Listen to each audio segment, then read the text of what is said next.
Agora não tem mais volta, um carro elétrico pode sim ser esportivo, ou pelo menos esportivado. Esse carro vendeu mais de 4.000 unidades na Alemanha e tirou nota máxima em segurança lá no Euro NCAP.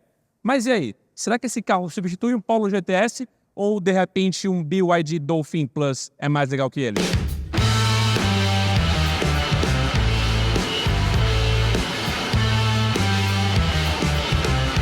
Invocadinho o rapaz, viu? O visual dele é muito interessante, fica mais legal aqui do que na versão skin. Para-choques novos na frente e atrás, com um visual muito mais agressivo e com uma pegada de esportividade bem pronunciada, bem assumida.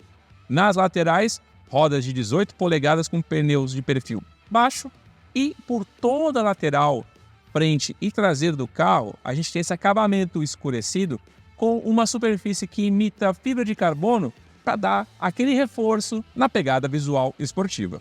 A iluminação desse carro é toda em LED na frente e na traseira também, com um acabamento, uma montagem, um design bem diferente, bem original. No teto, antena Shark, aerofólio e não temos um limpador traseiro, mas temos uma luz de neblina que é bastante centralizada. E vamos de 5 coisas aqui no GWM Hora 03 GT. Eu tenho que começar por acabamento, porque é onde a coisa fica realmente mais madura em relação à versão skin, que tem um acabamento meio claro, muito clássico, e aqui a gente adota um estilo um pouco mais esportivo e um pouco mais normal, digamos assim. Temos acabamento em soft touch na porta, acabamento macio no painel, temos materiais variados, pelo menos na porta são 6 materiais diferentes, é muito legal. Destaque para isso aqui, ó, um cintinho vermelho muito bacana. E no painel aqui a gente tem tudo muito bem montado, num conceito que mistura clássico e moderno e funciona muito bem. Tem vários materiais que você olha e fala, que bonito, muito bem executado, muito bem montado. E é exatamente isso, muito bonito, muito bem executado e muito bem montado. Segundo ponto é equipamento e tecnologia. A gente tem uma telona aqui, que é composta por 2 telas dentro dela, de 10 polegadas aproximadamente cada uma, que dá para o cluster central e multimídia um visual único. Eu acho que essa tela está numa angulação um pouco equivocada e o multimídia, se você precisar usar lá na ponta, já que eu tenho um braço longo, eu não alcanço ali. Poderia ser uma tela curvadinha na próxima, GWM uma telinha curva na próxima, e aí todos os controles de hadas você tem aqui toda a parte do botão do mode aqui. Vamos da esquerda para a direita? Aqui, botão Mode para você selecionar entre os modos de condução desse carro, que são muito bacanas. Um seletor de altura do farol, abertura do tampa do porta-malas e, como você não tem um botão Start, porque ele tem um Smart Start, você não precisa apertar nenhum botão para ligar o carro. Mas se você quiser desligá-lo, você tem um botão de corte aqui, isso é bem legal. O volante que poderia ser um pouco menor, modo automático do farol alto, que é muito legal, que está integrado ao sistema de segurança do carro. Esse acabamento cromado aqui que lembra muito o Mini, que é bem interessante.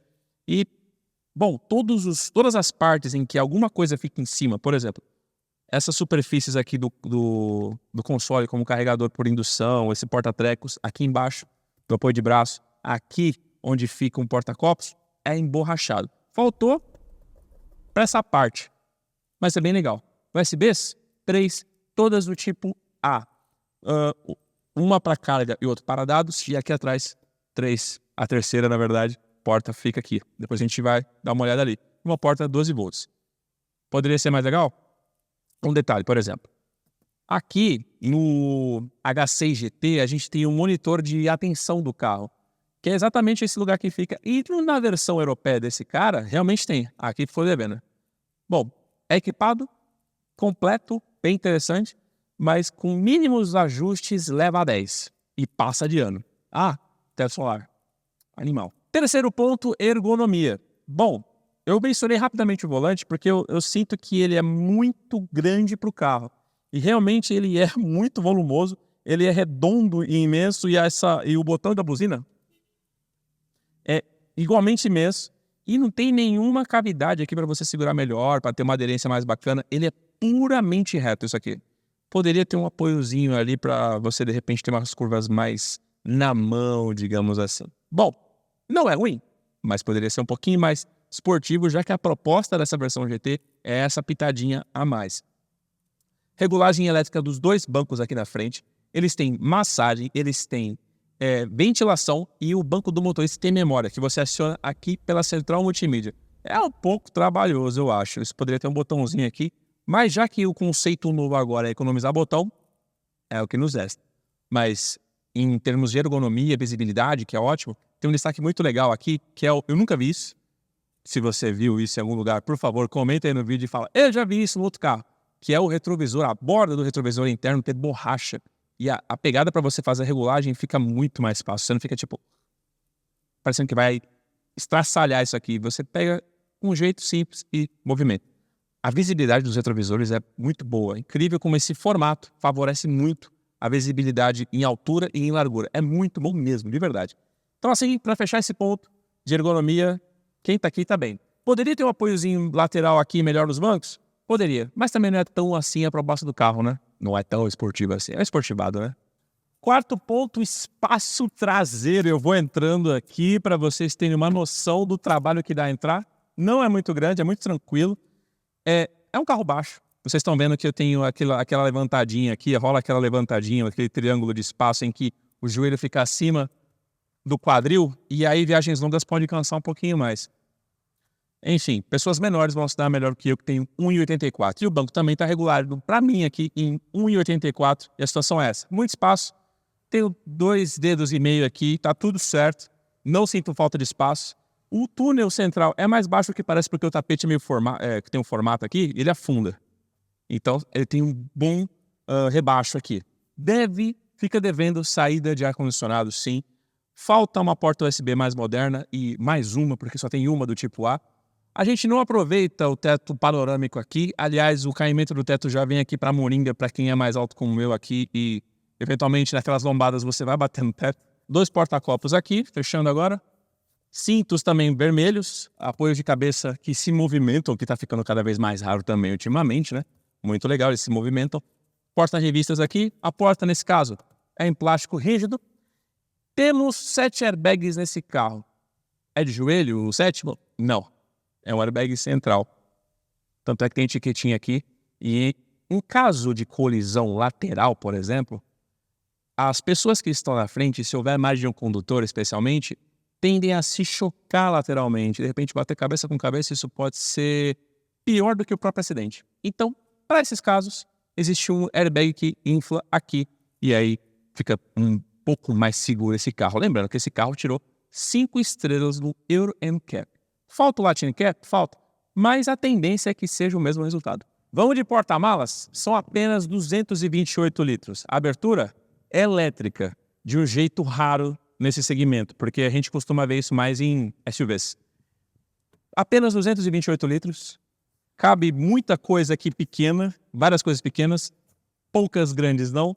E quando você levanta aqui a tampa, você encontra o kit de reparo, o triângulo e o carregador de emergência. Lembrando, emergência, tá? A porta de recarga, inclusive, fica lá na frente. Vou deixar a imagem aí para vocês verem as tampas. Mas eu quero fazer um destaque muito legal, porque aqui a gente tem 2 botões de abertura e fechamento elétrico desse carro. Um que fica do lado de fora do carro e outro que fica do lado de dentro. Por que isso? Porque, eventualmente, caso você entre numa estrada mais suja ou em dias mais chuvosos, você pode até sujar a mão na hora de abrir, mas você pode se poupar e não sujar a mão no outro botão. O que é ótimo, mas aí eu penso na praticidade disso. Será que precisava disso? Será que precisava de 2 botões? Comenta aí.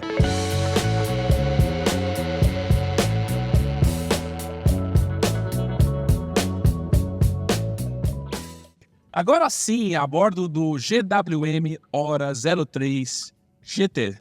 E a gente já percebeu que GT vem mais pelo estilo e pela bateria a mais. Mas faz muito sentido, tá?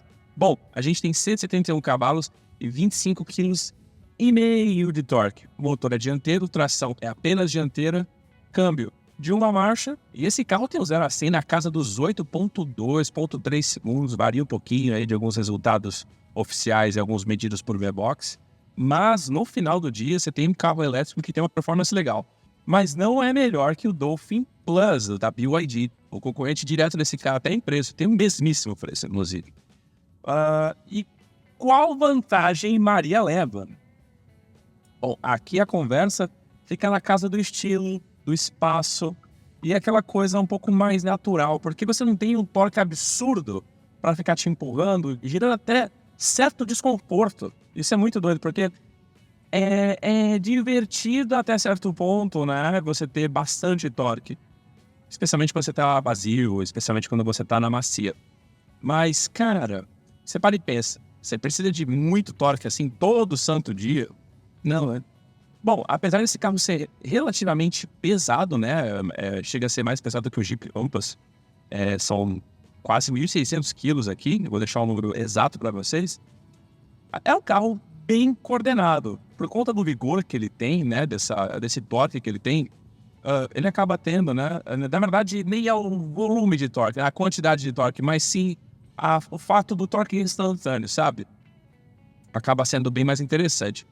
Bom, a gente está falando de um carro elétrico, a gente tem que falar de bateria. A gente está falando de um carro que tem mais bateria do que a versão normal dele. Ele tem seus 63 kWh. E carga desse carro, a carga dessa bateria pode ser feita tanto na carga lenta quanto na carga rápida. E aí está falando de mais ou menos 7 horas na carga lenta, em torno de 40 minutos na carga rápida, de 10 a 80%, de 30 a 80%. Se eu não estiver enganado, eu vou deixar exatamente aí a informação que estiver correta no vídeo. Mas é um carro elétrico, puramente elétrico, cheio de estilo. E, cara, ele não é necessariamente um carro esportivo, mas sim esportivado, porque tem mais elementos visuais para te convencer do que performance de fato em relação à versão skin, por exemplo. Uma coisa que chama muita atenção é quando você vai fazer curva enchendo o pedal, né, acelerando. Eventualmente você pode se comportar dessa maneira dirigindo em acessos de ponte ou de repente retomadas. O carro costuma cantar um pneu a mais ali, sabe? Isso se dá por conta, depois de entender um pouco mais sobre tudo aqui, isso se dá muito por conta da composição do material do pneu, já que esses pneus que vêm nesse carro e em vários carros chineses tem uma quantidade um pouco elevada de sílica. Então, ele canta justamente por isso. Não necessariamente o carro é instável, etc. Mas a recomendação é, você vai comprar um carro elétrico e você não quer ter preocupação com isso, já troque o kit de pneus. Coloque pneus como um Continental, como um Michelin, que são incríveis. Mas troque os pneus para que você não tenha nenhum susto. Nem fique se assustando também com o pneu cantando o tempo inteiro. Agora a grande pergunta é, será que vale o preço? R$184 mil é o preço que a GWM pede pelo Hora 03 na versão GT. E você leva 5 anos de revisões inclusas e um Wallbox ainda. Será que vale a pena esse cara? Ou será que de repente um Polo GTS ou um Dolphin Plus ainda te faz mais a cabeça? Comenta aí embaixo, se inscreve no canal e ativa o sininho para você não perder nenhuma novidade. Se cuida, a gente se vê no próximo vídeo. Até mais!